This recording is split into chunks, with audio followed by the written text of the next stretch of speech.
جسے ہم پورا کہتے ہیں مڈل ایسٹ، بلکہ صرف مڈل ایسٹ نہیں، پورا شمالی افریقہ سلطنت عثمانیہ کا حصہ تھا، خلافت عثمانیہ۔ لیبیا، الجزائر، مصر، پورا حجاز، یمن، پورا عراق، شام، اور یہ شام ہی کے حصے ہیں در حقیقت اردن اور لبنان، یہ سب یہ شام عرب، عراق عرب، یہ پورا علاقہ خلافت عثمانیہ یہ اس کا حصہ تھا۔ پہلی جنگ عظیم میں انگریزوں نے عربوں کو بغاوت پر آمادہ کیا، غداری پر آمادہ کیا، انہوں نے خلافت عثمانیہ کے خلاف بغاوت کی، بیج بوئے ان کے دلوں کے اندر نفرت کے، ابھارا انہیں، تم ترکوں کے غلام کیوں ہو، تمہیں خود حاکم ہونا چاہیے، تم کھڑے ہو جاؤ، ہم مدد کریں گے، تم بغاوت کرو، تم ان ترکوں کے خلاف ہماری مدد کرو، ہم تمہیں آزاد کر دیں گے، تم اپنے پاؤں پر خود کھڑے ہو جانا۔ یہ بہت ہی ہمارے لیے دردناک المیہ ہے اس پہلی جنگ عظیم کا۔ کرنل لارنس جیسا شخص، برطانوی استعمار، اور اس کے نتیجے میں عربوں نے بغاوت کی۔ اور اس قدر دردناک بات آپ کو بتا رہا ہوں، میں پہلی مرتبہ جب سن 62 میں حج کے لیے گیا مدینہ منورہ میں، ابھی وہ ریل کے انجن کھڑے ہوئے تھے۔ یہ ترکی کے زمانے میں، سلطنت عثمانیہ کے زمانے میں بغداد سے مدینے تک ریلوے لائن تھی۔ یہ پورا ایک عالم سلطنت عثمانیہ، صرف سلطنت نہیں، خلافت عثمانیہ، پوری ٹرینیں جو ہے ترکوں کی اڑائی گئی، ہزاروں ترکوں کو شہید کیا گیا، یہاں تک کہ صحن حرم میں شہید کیے گئے سینکڑوں ترک۔ یہ جرم تھوڑے نہیں ہے، معمولی نہیں۔ آج جس کی سزا مل رہی ہے، معلوم ہونا چاہیے کہ وہ جرائم کون کون سے تھے۔ اب بھی جو لوگ گئے ہیں انہوں نے دیکھا ہوگا ترکی کا قلعہ موجود ہے اوپر پہاڑی کے اوپر، حرم کا جو سب سے بڑا دروازہ ہے باب ملک عبدالعزیز، اس کے سامنے ایک لائبریری ہوتی تھی، اب تو غالباً وہ بھی گرا دی گئی ہے، اس کے پیچھے پہاڑی پر ترکوں کا قلعہ ہے پرانا، اس پر توپیں موجود تھیں۔ جب بغاوت ہوئی ہے، جو حرم میں آئے ہوئے تھے ترک فوجی، ظاہر بات ہے نہتے، وہ تو نماز پڑھنے آئے ہوئے تھے، ان کو وہاں ذبح کیا گیا ہے، اور ترکوں نے اپنی توپیں استعمال نہیں کی کہ کہیں بیت اللہ کو کوئی اذن نہ پہنچ جائے۔ بہرحال یہ غداری ہوئی ہے پہلی جنگ عظیم کے دوران، اور نہ صرف ترکوں پہ عربوں نے کی ہے۔ جیسا کہ میں نے کہا تھا، دو ہیں سب سے بڑے مجرم روئے ارضی کے اوپر امت مسلمہ کے طبقات۔ ہمارا پنجابی سپاہی بھی جا کر انگریزوں کی مدد کر کے ایلن بی کو قبضہ جو لے کر دیا بغداد کا، اس میں ہمارے مسلمان پنجابی سپاہی بھی شامل تھے۔ یہ خون چکاں باب ہے ہماری تاریخ کا اس صدی کا۔ لیکن اس کے بعد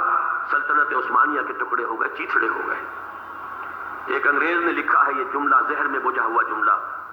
کہ تاریخ میں یہ بات ثبت ہو جائے گی کہ ایک انگریز نے اس سلطنت کے ٹکڑے کر دیے کہ جو عمر فاروق نے قائم کی تھی رضی اللہ تعالیٰ عنہ۔ یہ پورا عالم، یہ تمام علاقہ کس نے فتح کیا تھا؟ یہ بات ہاتھ بدل گئے تھے، پھر ترک آ گئے، خلافت عثمانیوں کے پاس چلی گئی، لیکن یہ سلطنت تو حضرت عمر رضی اللہ تعالیٰ عنہ کے زمانے سے چلی آ رہی تھی۔ اس کو ایک انگریز کرنل نے، اور اس نے بغاوت پہ آمادہ کر کے عربوں کو اور ترکوں کے پیٹھ میں چھرا ڈھکوا کر ان کے ذریعے سے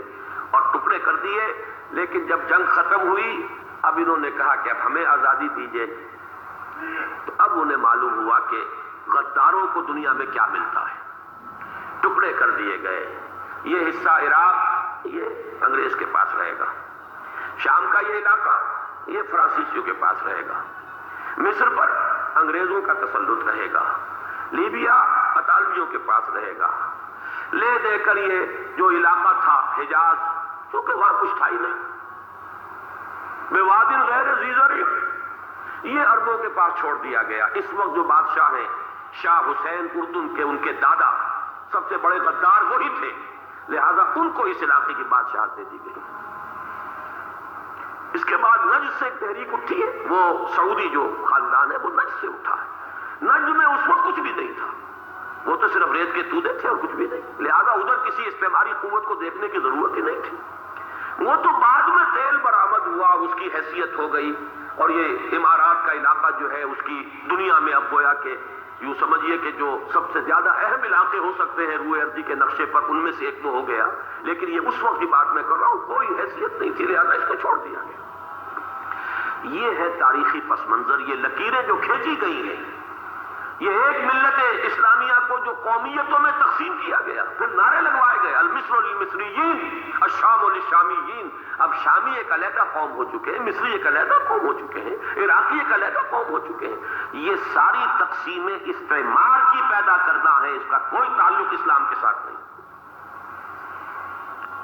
اب ضرورت تو اس بات کی تھی کہ استعمار کے پنجے جب یہاں سے کچھ ہٹے، دوسری جنگ عظیم کے بعد ایک دور آیا، امریکہ ابھرا ہے دنیا کی عالمی سطح پر سیاست میں، اس کے ہاں کچھ آزادی کے تصورات تھے، اس نے بھی سپورٹ کیا۔ برطانیہ کمزور ہو چکا تھا، وہ اتنے بڑے علاقے کو ہولڈ نہیں کر سکتا تھا، ہندوستان بھی آزاد ہوا، پھر یہ کہ اور دوسرے علاقوں سے بھی اس کو پسپائی اختیار کرنی پڑی۔ استعمار کے پنجے جس طرح بھی ہوئے، ان کے سینوں سے، عربوں کے سینوں سے جو ہے گویا کہ وہ ہٹے، لیکن امریکہ نے ایک اپنی بہت بڑی حکمت عملی جو اختیار کی، عالم عرب کے سینے میں اسرائیل کا خنجر پیوست کر دیا، تاکہ یہ کبھی آزاد نہ ہو جائیں، ہمارے انگوٹھے تلے رہے، ہماری پالیسی گورن کرے۔ یہ استعمار کا دوسری جنگ عظیم کے بعد، جہاں برطانوی استعمار، فرانسیسی استعمار رفتہ رفتہ یہ ہٹنے شروع ہوئے، صدر ناصر نے انگریزوں کو اٹھا کر پھینکا میڈیٹرینین میں اور دوسرے جگہوں سے، الجزائر نے آزادی حاصل کی فرانس سے، اطالویوں سے جو ہے لیبیا والوں نے آزادی حاصل کی، یہ ہو گیا، لیکن ایک خنجر پیوست کر دیا گیا اسرائیل کا سینہ عرب۔ اس صورتحال میں ظاہر بات ہے کہ ایک تو بڑی آئیڈیل پوزیشن تھی کہ پورا عالم اسلام متحد ہو،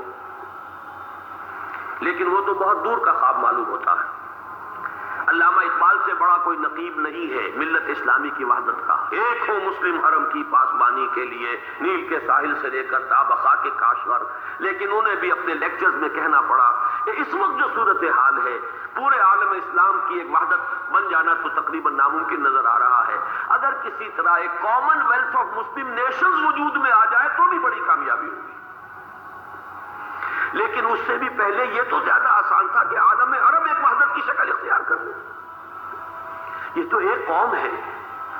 اکثر و بیشتر ایک نسل یا زیادہ دو نسلیں کہتی ہیں، شمالی افریقہ میں بربر نسل بھی ہے، باقی تو سب عرب ہیں۔ یہ پورا عالم ایک نسل، ایک زبان، پورے اتنے رقبے کے اوپر بولے جانے والی ایک زبان، یہ تو ایک ہو جائے۔ افسوس یہ ہے کہ اس کا ایک ہو جانا، ایک شخصیت ابھری تھی جو مذہبی مزاج کی شخصیت تھی، جو دینی مزاج کی حامل شخصیت تھی، اگر اس کی قیادت میں عالم عرب متحد ہو جاتا تو واقعتاً ایک بہت بڑا جو ہے مرحلہ وہ طے ہو جاتا پوری عالمی ملت اسلامیہ کی ایک وحدت اختیار کرنے کا۔ وہ شخصیت تھی شاہ فیصل شہید کی، اور اس لفظ کے ساتھ ہی آپ کے ذہن میں آ گیا ہوگا کیوں انہیں شہید کر دیا گیا، کس نے کیا کرایا، کہاں سے تعلیم حاصل کر کے آیا تھا وہ جس نے شہید کیا شاہ فیصل شہید کو، اس کی گردن پر کون سوار تھی، وہ یہودی لڑکی کے جس کے فوٹو بھی شائع ہوئے، ایک گردن پر اٹھائے کھڑا ہوا شہزادہ اپنی ایک یہودی دوست کو، لڑکی کو، اور وہی ہے کہ جس نے جا کر پستول سے شہید کیا ہے۔ جان میں اچھی طرح جان لیجئے، جیسے بارہا میں نے عرض کیا ہے کہ حضرت عمر کو شہید کرنے والا کہنے کو ابو لولو فیروز تھا، لیکن اس کے پیچھے پورا ایرانی نسل پرستی کا جو پورا پس منظر ہے، اسے تو ہر شخص جس کی ذرا بھی نگاہ جو ہے جو صرف منظر کو نہ دیکھ رہی ہو، پس منظر کو بھی دیکھنے والی ہو، وہ تو جان لے گی کہ ابو لولو فیروز ایک فرد کا نام نہیں تھا، وہ ایران کا انتقام تھا عالم عرب سے۔ بالکل اسی طریقے سے یہ امریکی استعمار کا ہتھ کنڈا تھا، اسے محسوس ہوا۔ شاہ فیصل مذہبی مزاج کا شخص یہ ابھر رہا ہے، اور یہ شاہ فیصل کی حکمت عملی کا ذرا آپ اندازہ کیجئے۔ لاہور میں سمٹ کانفرنس ہوئی، اس میں وہ آئے، سب سے ٹاورنگ پرسنالٹی پورے اس وقت عالم اسلام کے اندر شاہ فیصل کی تھی، اور وہ گویا کہ ایک بہت ہی جس کو کہا جائے کہ ایک بہت ایلڈرلی، ایک بزرگانہ ایک شخصیت جو ہے، اور انہوں نے اپنے دولت کے دروازے، عرب میں وہ مشہور تھے کہ نہایت خسیس اور بخیل انسان ہے، اس لیے کہ وہاں وہ خرچ کرتے تھے حساب کتاب کے ساتھ، لیکن ان کے خزانے کھلے ہوئے تھے عالم اسلام کے لیے، ادھر بھی مدد ہے، ادھر بھی مدد ہے، ادھر بھی کام ہو رہا ہے، ادھر بھی کام ہو رہا ہے۔ پھر انہوں نے تیل کا ہتھیار استعمال کر کے ایک دفعہ امریکہ کو دن میں تارے دکھا دیے تھے، لہذا ان کا ہٹایا جانا سین سے یہ امریکی استعمار کے لیے لازم تھا۔